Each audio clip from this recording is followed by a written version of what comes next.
Newsday continues here on One News Now. I'm Sean Yao.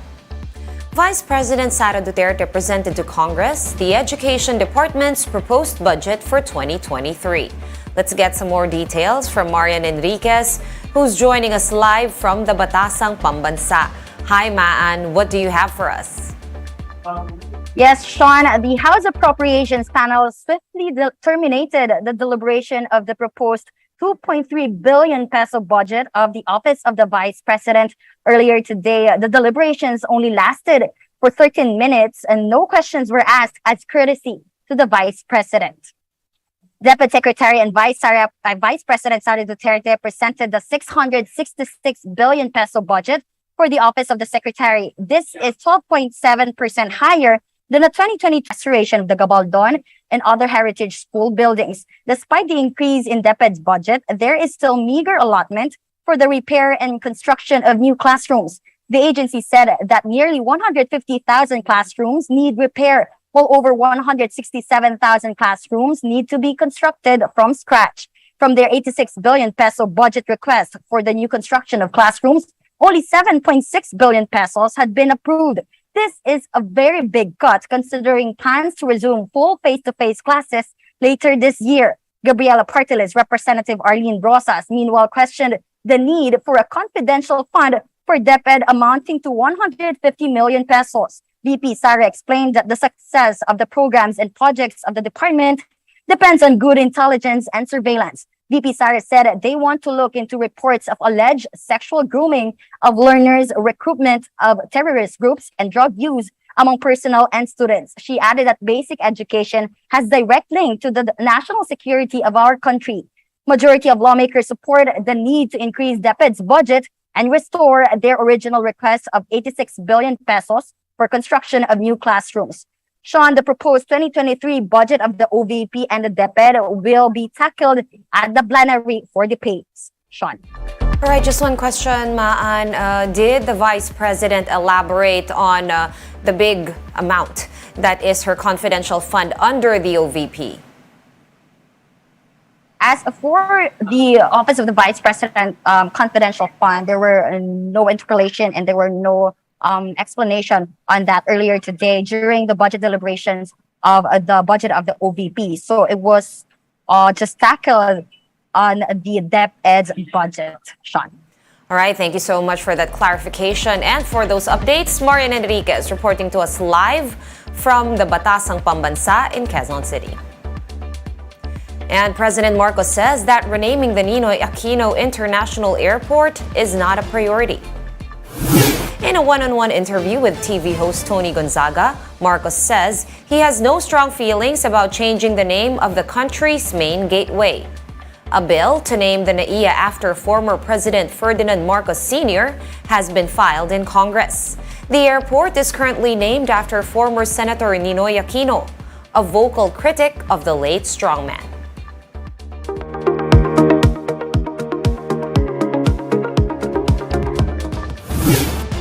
Hot inflation is also being felt online, with the prices of goods in e-shopping platforms seeing a rise. The details in this video from Bloomberg. Does the internet really offer better deals? Apparently not in the short term, because online prices in the US rose 2.1% in July. That's according to the Adobe Digital Price Index, which tracks data based on visits to retail websites. Now, compared with a year ago, online prices rose 0.4% in August, marking a comeback for inflation from the drop seen in July, which had raised hopes that prices in the digital economy peaked. The August data now show otherwise. So what's driving the latest increase? Food. Online grocery prices jumped 14.1% from a year ago, a record gain, and the 31st straight month of advances. While prices in the largest category, electronics, fell 10% from last year. Along with groceries, Adobe says strong consumer demand will keep prices elevated for categories like pet products and other consumer staples. Contrast this with the overall economy, where government data show consumer prices are little changed on a month-to-month basis and up around 8% on an annual basis. Even after the pandemic, only about 15% of retail spending in the U.S. is done online. We're pausing for a quick break, but we will be back with more stories after that. Keep it here on One News.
You're still watching One News Now. I'm Sean Yao.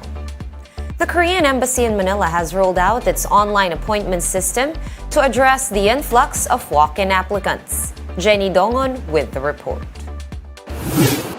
A number of visa applicants spent the night queuing at the Korean Embassy. Some of them want to attend a concert at BTS next month.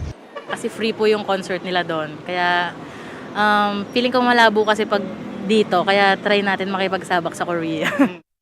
Limited slots for online visa application is one of the problems. That's why some are just opting to walk in. Kasi ang holding time na nila ngayon, for December pa daw sila makakapila, ganun. Parang sa dami po na nag-a-apply ngayon. Other visa applicants also brought their parents with them.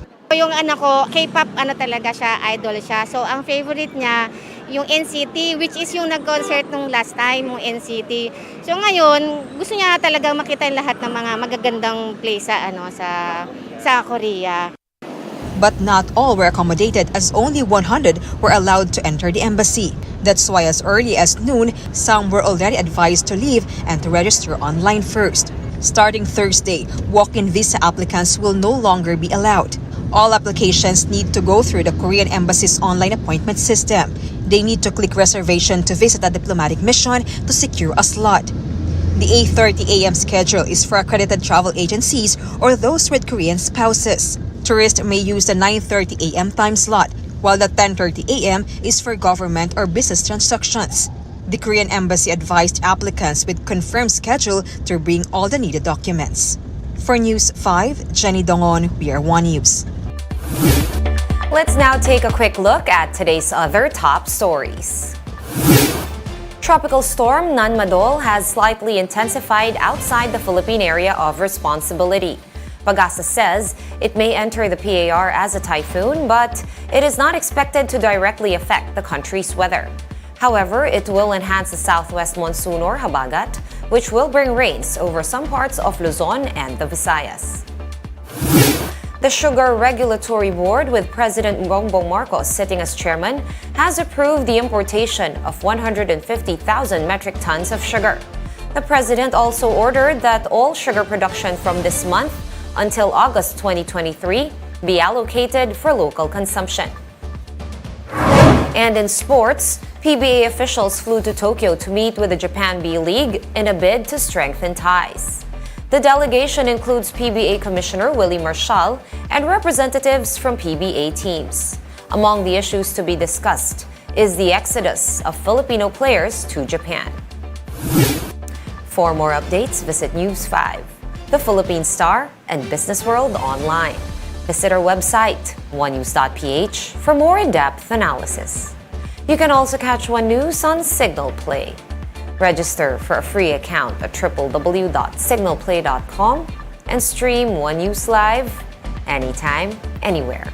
I'm Sean Yao. We are One News.